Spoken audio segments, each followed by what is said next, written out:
Samsung fridge showing an error code on the display. Here's what every code means. OV or OFF. Your fridge is in demo mode. It's not broken.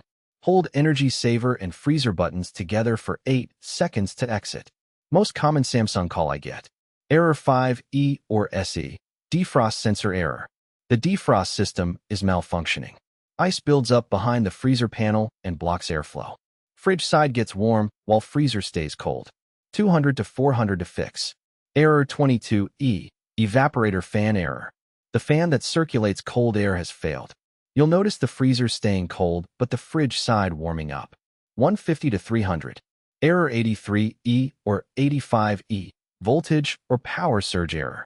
A power fluctuation damaged the communication board. Usually needs a new main control board.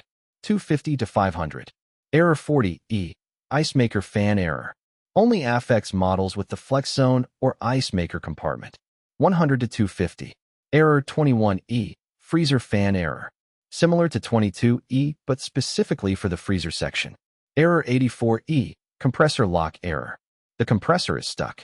Try unplugging for 5 minutes. If it persists, the compressor or inverter board needs replacing. 4 to 700. Hard reset trick. Unplug your Samsung for 60 seconds and plug back in. This clears temporary glitches about 20% of the time without needing parts. We fix all Samsung error codes same day. OEM Samsung parts. Port St. Lucie, Stuart, Fort Pierce, Jensen Beach, Palm City. Call Treasure Coast Appliance Repair at 772-353-5791.